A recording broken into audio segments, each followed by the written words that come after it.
Command engine start. 2, 1. Ignition.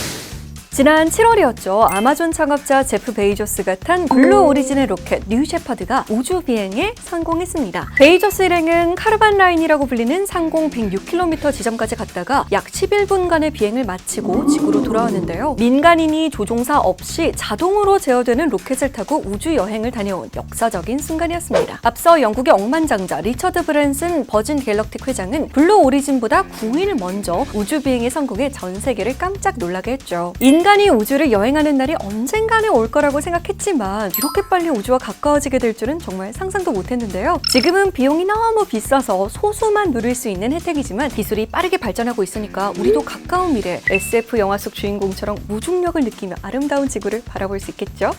현재 우주 산업은 민간 기업들이 주도하는 관광 분야에 관심이 모아지고 있지만요. 과거에는 국가가 우주 개발을 주도했습니다. 2차 세계대전 이후 미국과 소련은 서로를 감시하고 미사일로 정밀 타격을 하기 위해서 경쟁적으로 위성을 만들어서 우주로 쏘아 올렸어요. 우주 개발은 곧 국가 안보라는 공식이 성립됐던 시기였거든요. 하지만 냉전 시대가 막을 내리면서 미국은 천문학적인 돈이 들어가는 우주 개발에 부담을 느꼈고요. 우주 산업은 오랜 기간 침체기를 겪다가 2000년대 초반 미국의 나사가 그동안 추진해온 유인 우주선 개발 사업을 민간 기업에게 이전했습니다. 바로 이때부터 국가가 주도했던 올드 스페이스 시대가 저물고 민간 기업과 개인이 주도하는 뉴 스페이스 시대가 열게 된 거예요. 민간 기업들은 막대한 자본을 투입해 기술을 빠르게 발전시켰고요. 수익 사업에 적용하기 시작했습니다. 그게 바로 우리가 지금 목격하고 있는 우주 비행과 우주 호텔 같은 관광 사업인 거예요. 일각에선 우주 관광 사업을 부자들의 취미 정도로 바라보기도 하지만 우주 개발을 시작으로 보는 시각도 있습니다. 자, 그렇다면 현재 우리나라 우주 산업은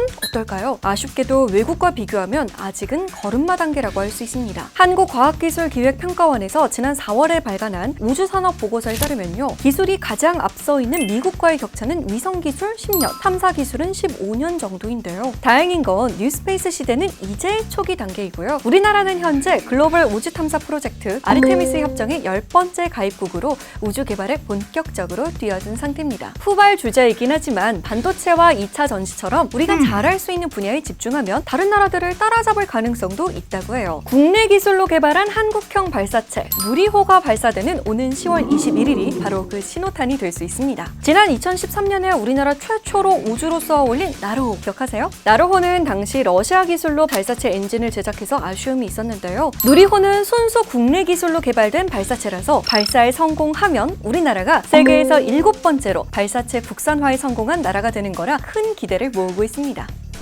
불과 8년 전까지만 해도 다른 나라의 기술을 빌려서 위성을 쏘아 올렸던 대한민국이 이제는 7대 우주 강국을 바라볼 수 있게 됐습니다. 우리나라는 독자적 위성 설계 및 운용 기술을 갖춘 몇 안 되는 나라 중 하나인데요. 하지만 발사체 부분에선 해외 기술 의존도가 높았습니다. 그런데 이번엔 한화가 누리호 발사체의 핵심 기술인 75톤급 액체 연료와 추진점화 등 개발에 주도적인 역할을 했어요. 최근에는 국내 유일의 위성 수출 기업인 세트라가이를 인수해서 위성 사업을 확대했는데요. 이 기업은 위성을 운영하는 건 물론 위성 영상을 처리하고 AI로 분석하는 기술도 갖고 있어서 이 분야에서 경쟁력을 높이는 중입니다. 최근에는 스페이스허브라는 우주 관련 전담 조직을 신설해서 핵심 기술 내재화를 통한 사업 전략을 고민하고 있다고 해요. 우주 기술을 통해 지속 가능한 지구를 위한 솔루션을 구현하는 것을 비전으로 삼고 있다는 점도 눈길을 끌고 있습니다. 기후 변화에 대응하기 위한 정보를 수집하고 관측 위성을 만들고요. 수천 개의 위성을 연결해서 통신 사각지대를 없애는 네트워크 솔루션, 미래 에너지 고갈 문제에 대비해 우주 자원을 채굴하고 운송하는 기술을 개발 중이라고 해요. 모건 스탠리는 2040년이 되면 글로벌 우주 산업 시장은 약 1조 1억 달러, 우리 돈으로